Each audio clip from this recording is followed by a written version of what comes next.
DOBHU and other central universities में admission आपको लेना है तो गाइस आ गया CUET PG 2024 का नोटिफिकेशन। 21 मार्च से 28 मार्च के बीच में एग्ज़ाम होने वाली है।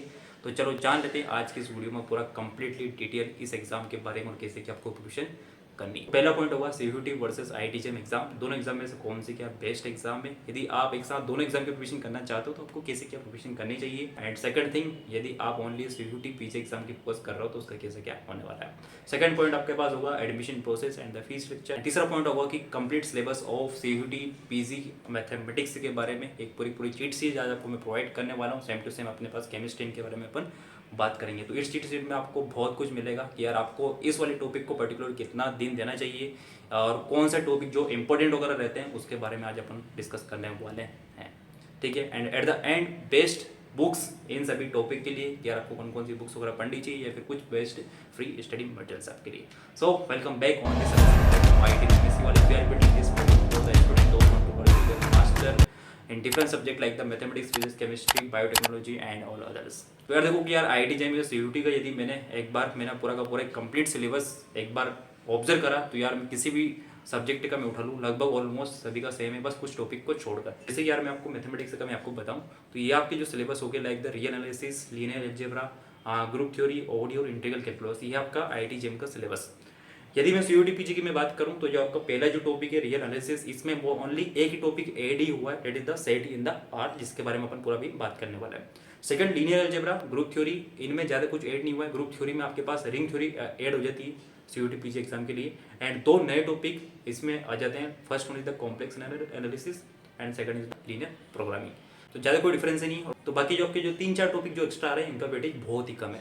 तो ओवरऑल मैं कहूँगा कि आपका जो पहला जो टारगेट होना चाहिए IIT-JEM को टारगेट होना चाहिए, क्योंकि यार आपको IIT-JEM यदि आपके एग्जाम निकल जाती है तो यार आपको IITs, NITs, Eicher, triple IITs में एडमिशन लेने का मौका मिलेगा, जो कि कंपेरेटिवली एक बेटर आपके पास एक अपॉर्चुनिटी रहेगी यदि आप सेंट्रल यूनिवर्सिटी में जाओगे तो।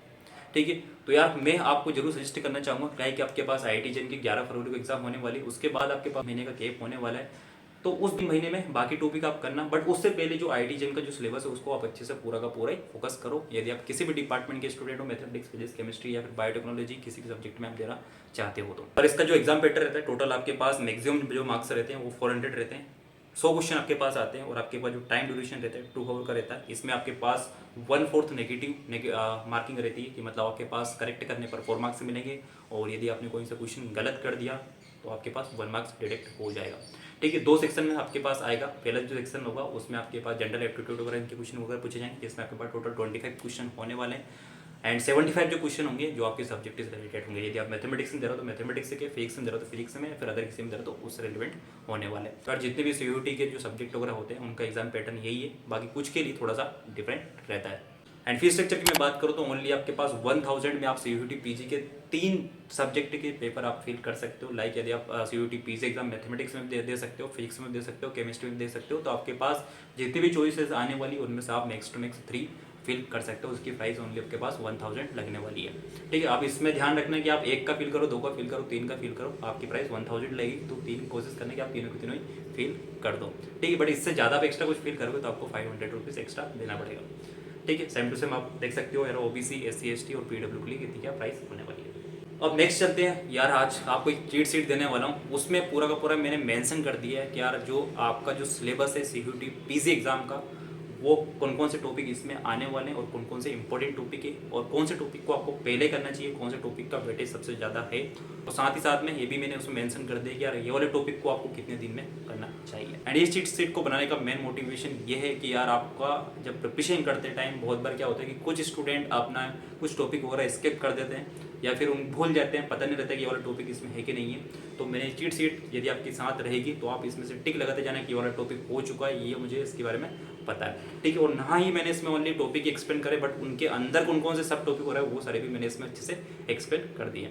ठीक है। तो चलते हैं सबसे पहले आपके पास रियल एनालिसिस पर। तो इसका सबसे ज़्यादा वेटेज है। यदि आप IIT-JEM का प्रीवियस ईयर के पेपर देखो या फिर आप CUET PG के एग्जाम के प्रीवियस ईयर के पेपर देखो, तो जैसे कि मैंने इस वीडियो में पूरा अच्छे से एक्सप्लेन आपको करा था रियल एनालिसिस वाले का। तो यार IIT-JEM में अप्रोक्सीमेटली मैं कहूँ तो 40 से 42 नंबर का ओनली रियल एनालिसिस आता है। एंड सेम टू सेम आपके पास CUET PG एग्जाम में भी। तो कोशिश करने की जो भी स्टूडेंट प्रिपरेशन कर रहे हैं इस वाले टॉपिक को अच्छे से रगड़ लो अच्छे से इसको कर लो, ठीक है। तो टोटल इसको मैंने टाइम दिया है कि कम से कम आपको 43 से 55 दिन का टाइम देना चाहिए इस वाले टॉपिक को, लगभग आपका कम से कम 1.5 महीना। तो टोटल इसको आपको 6 पार्ट में डिवाइड करना है। तो सबसे पहले आप यदि पढ़ने जा रहे हो तो सबसे पहले आप पढ़ो function of the one variable. बहुत बार क्या होते हैं स्टूडेंट डायरेक्ट वो वन वेरिएबल सेवरल वेरिएबल को स्किप करते हुए डायरेक्ट चले जाते हैं सीक्वेंस एंड सीरीज पर। बट मैं सजेस्ट करूंगा कि आप सबसे पहले फंक्शन ऑफ वन वेरिएबल पढ़ो, उसके बाद function of the several variable. क्योंकि यार ऐसा नहीं कि क्वेश्चन यहाँ से नहीं आते, क्वेश्चन यहाँ से भी आते हैं। जनरली बहुत बार स्टूडेंट को लगता है कि यार ये तो बहुत एक ईजी टॉपिक है, इसको करने की क्या जरूरत है यार। भाई क्वेश्चन वहाँ से आ रहा है तो तेरे को क्या मतलब, तेरे को बस नंबर लाने से मतलब है ना वहाँ पर, ठीक है ना। क्वेश्चन चाहे ईजी हो टफ हो, उससे क्या मतलब अपने को। तो कोशिश करो कि यार इस चीट सेट को आप अच्छे से फॉलो करो। तो सबसे पहले आप रियल नंबर्स को 6 पार्ट में डिवाइड कर लो। एंड पहला सबसे पहले आपको कंप्लीट करना है फंक्शन ऑफ वन वेरिएबल। कम से कम आपको 12 से 14 दिन का टाइम देना चाहिए। इसमें मैंने सारी टर्मिनोलॉजी मेंशन करी, इन सभी के आपको मीनिंग पता होना चाहिए कि यार पूरे फंक्शन क्या होता है, GIF, FPF, इनके सभी ग्राफ, डोमेन, रेंज, ये सब बेसिक सारी चीज़ें ये आपको पता होना चाहिए। देन उसके बाद आपको जाना है लिमिट, कंटिन्यूटी, डिफरेंशियलिटी पर। लिमिट के जितने फॉर्मूले हैं, एक्सपांशन के, Taylor series, Maclaurin series, increasing function, decreasing function, monotonic function, Rolle's theorem, mean value theorem, ये बहुत ज़्यादा इंपॉर्टेंट है। Rolle's theorem, mean value theorem and opposite sign theorem के बहुत बार क्वेश्चन आ चुके हैं, ठीक है। क्वेश्चन कहीं से भी आ जाता है, बट आपको हर एक टॉपिक, हर एक पॉइंट के मीनिंग अच्छे से आपको क्लियर होना चाहिए। नेक्स्ट, ये टॉपिक कंप्लीट होने के बाद आपको जाना चाहिए function of the several variable पर, जिसको आप कम से कम 6 से 8 दिन का टाइम दो। उसमें ये टॉपिक रहते हैं limit, continuity and differentiability, parts and derivatives, directional derivatives, maxima, minima, saddle point, critical points. Directional derivative एक थोड़ा सा इंपॉर्टेंट है, तो यहाँ पर ज़्यादा क्वेश्चन वगैरह आते हैं, तो कोशिश करना है कि इसको आप अच्छे से कवर अप करो। नेक्स्ट आपके पास आता है सीक्वेंस। तो सीक्वेंस में ये वाला सारे टॉपिक आपके अच्छे से क्लियर होना चाहिए। रियल सीक्वेंस, बाउंडेड सीक्वेंस क्या होता है, कन्वर्जेंट सीक्वेंस क्या है, डाइवर्जेंट सीक्वेंस क्या होते हैं, कोजी सीक्वेंस क्या है, रेशियो थ्योरम क्या सीक्वेंस के लिए, एंड बुल्जनो रेस्टोन थ्योरम क्या है। नेक्स्ट इसके बाद आपके पास आता है सीरीज, जिसमें कम से कम आपको 8 से 10 दिन का टाइम देना चाहिए। इनफाइनाइट सीरीज क्या होती है, एंड इसके जितने भी टेस्ट वगैरह होते हैं कि सीरीज कन्वर्जेंट होगी कि डाइवर्जेंट होगी, क्या होगी क्या नहीं होगी। तो लाइक इसमें मैंने पूरे मेंशन कर दिया कि आपके पास P सीरीज, G सीरीज क्या होती है। नेसेसरी कंडीशन बहुत एक इंपॉर्टेंट है, क्योंकि यहाँ पर आपके पास सीधे सीधे क्वेश्चन आ सकते हैं इस वाले टॉपिक से कि इसकी नेसेसरी कंडीशन वगैरह क्या है। नेक्स्ट आपके पास BCT, LCT, DRT, ratio test, ये सभी टेस्ट के नेम वगैरह मैंने लिख दिए इन शॉर्ट, तो इन सभी के बारे में आपको पता होना चाहिए। एंड इनका जो फॉर्मूला वगैरह है वो सब कुछ आपको अच्छे से याद होना चाहिए, क्योंकि यार सीधे सीधे क्वेश्चन आएगा तो आप यदि फॉर्मूला आपको याद है तो आप डायरेक्ट लगा पाओगे। नेक्स्ट आपके पास कुछ इंपॉर्टेंट रिजल्ट वगैरह होते हैं जो बहुत जल्द मैं अपने IIT MSc वाले जो एप्लीकेशन इस पर बनाई है, यहाँ पर अपने जो प्रोग्राम स्टार्ट करा है उसमें मैं बहुत जल्दी मैं डिस्कस करने वाला हूँ। तो ये एप्लीकेशन आप डाउनलोड कर लेना, तो जब भी सेशन वगैरह होंगे तो मैं आपको बता दूंगा। और join also over Telegram group, जहाँ पर भी आपको मैं नोटिफिकेशन वगैरह देता जाऊँगा। और कोई भी आपको कुछ पर्सनली वगैरह कुछ पूछना हो IIT के ऑपरेशन से रिलेटेड, तो डायरेक्ट मुझे DM कर सकते हो इंस्टाग्राम, टेलीग्राम पर, लिंक्डइन पर, या फिर आप कमेंट सेक्शन में पूछ सकते हो। I will definitely reply as soon as possible, ठीक है। सेम आपके पास पावर सीरीज पे आपको जाना है। पावर सीरीज में आपके पास ये determination of the radius of the convergence, properties of the power series, termwise differential and integration, जहाँ का एक क्वेश्चन आता है, क्वेश्चन इजी रहता है। इसमें ओनली 2 ही टाइप के क्वेश्चन आते हैं कि बताना है कि इसका रेडियस ऑफ कन्वर्जन से क्या हुआ, एंड अपने पास डिफरेंशिएशन इंटीग्रेशन के कुछ बस मैनिपुलेट करते हुए फॉर्मूला लगाना है और वहाँ से क्वेश्चन आपका इजी बनता है। तो इसमें ओनली आप कोशिश करने की यार इन सभी टाइप के क्वेश्चन की प्रैक्टिस आप कर लो, एटलीस्ट 4-4, 5-5 क्वेश्चन आप कर लोगे तो आपका अच्छे से हो जाएगा, ज़्यादा टाइम आपको देना नहीं है। नेक्स्ट आपके पास सेट इन द आर, बस आपको इन सभी के वर्ड जो है यहाँ पर आपको लिखे मैंने कि इंटरवल क्या होता है, interior point, limit point, isolated point, other and point, open set, close set, bounded set, connected set, ये सेट क्या होता है, इन सभी के वर्ड मीनिंग अच्छे से पता होना चाहिए क्लियर आपको, ठीक है। तो ये हो चुका अपने सबसे बड़ा ब्रह्मास्त्र, जो कि आपका CUET और PG के लिए बहुत ही इंपॉर्टेंट है। देन उसके बाद आप टॉपिक स्टार्ट करो, लीनियर अलजेब्रा स्टार्ट कर सकते हो, या फिर आप दूसरा कोई से भी अप्लाइड का टॉपिक उठा लो, ODE या फिर इंटीग्रल कैलकुलस, ठीक है। जस्ट मैंने यहाँ पर सीक्वेंस मतलब टॉपिक जो लिखे ना, रियलनेस को देखो सबसे पहले आपको करना है, बाकी जो टॉपिक वगैरह है उनको आप आगे नीचे ऊपर नीचे कर सकते हो आपके अकॉर्डिंग, ठीक है। तो लीनियर अलजेब्रा को आपको टोटल 4 पार्ट में डिवाइड करना है। इन पार्ट में मैं इसलिए डिवाइड कर रहा हूँ कि लेट सपोज आपको किसी टॉपिक का यदि कोई सा पोर्शन आपको ज़्यादा ही टफ लग रहा है तो आप उस टॉपिक को स्किप कर सकते हो, ठीक है। बाकी एटलीस्ट आप दूसरे टॉपिक तो आप कंप्लीट कर लो, बट आपको इस सीक्वेंस में करना है जैसे कि इसमें आपको चीट शीट में दे रखा है, या फिर आप जिस भी इंस्टीट्यूट को फॉलो कर रहे हो वहाँ से भी उनके अकॉर्डिंग आप कर सकते हो, ठीक है। क्योंकि यार देखो सभी की अलग अलग जो सोच रहती है, ठीक है, तो उसमें मैं कुछ नहीं कर सकता। तो यहाँ पर आपके पास होना चाहिए मैट्रिक्स एंड डिटरमिनेंट, जिसके बाद आपके पास vector space. Matrix and determinant को कम से कम आपको 4 से 6 दिन देना चाहिए। ये सभी बेसिक टर्मिनोलॉजी है, इन सभी के बारे में आपको अच्छे से पता होना चाहिए। देन इसके बाद आपके पास आता है वेक्टर स्पेस, जिसको आपको 10 से 12 दिन देना चाहिए। यहाँ पर सेम टू सेम मैंने टर्मिनोलॉजी आपको अच्छे से एक्सप्लेन कर दी है। और इसको लीनियर अलजेब्रा के बारे में डिटेल में जानना चाहते हो तो ये वाला वीडियो देख सकते हो, जहाँ पर मैंने चीट शीट को अच्छे से एक्सप्लेन करा था।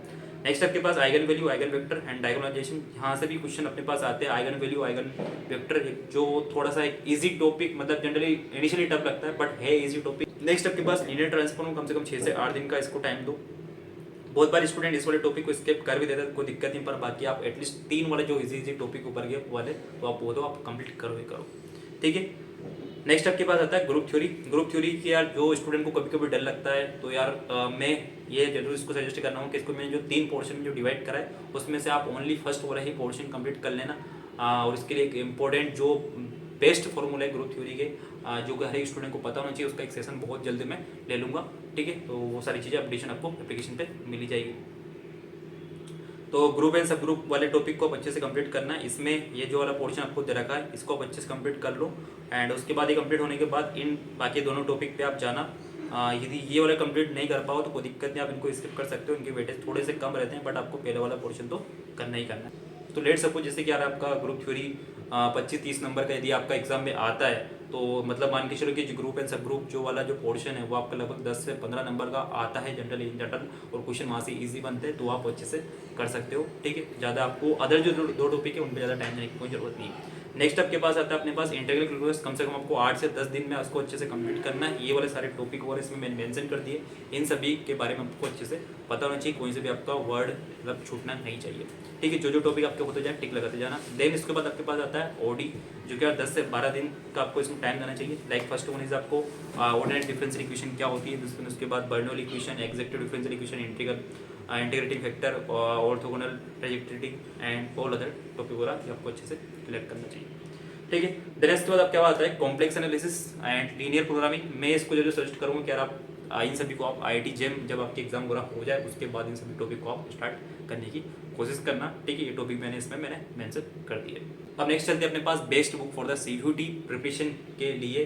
तो यार सभी टॉपिक के लिए मैं एक ही बुक सजेस्ट करना चाहूँगा। और दूसरी चीज़, यदि आपका बुक्स पढ़ने में ज़्यादा इंटरेस्ट वगैरह नहीं है तो आप जिस भी कोचिंग इंस्टीट्यूट से आप प्रिपरेशन कर रहे हो वहाँ के स्टडी मटेरियल को थोड़ा सा अच्छे से फॉलो करना, जो टीचर वहाँ के आपको बोल रहे हैं। और इस वाले प्लेटफॉर्म पर भी हम हर एक टॉपिक से कम 300-350 क्वेश्चन हर टॉपिक के हम प्रोवाइड कर रहे हैं, वो भी आप चेकआउट कर सकते हो। एंड ये सारी जो बुक्स के PDF वगैरह है अपनी एप्लीकेशन पे आपको मिल जाएंगे, तो डाउनलोड करके आप देख लेना, आपको कहीं पर अलग से जाने की कोई ज़रूरत नहीं है, ठीक है। तो आई होप गाइस आपको सब कुछ अच्छे से क्लियर हो चुका होगा। यदि आपको इससे रिलेटेड और भी कुछ डाउट वगैरह है तो आप पूछ सकते हो। नेक्स्ट एपिसोड में अपन अदर टॉपिक की, अदर सब्जेक्ट की चीट शीट पर आपके लिए ला देंगे। Okay, thank you.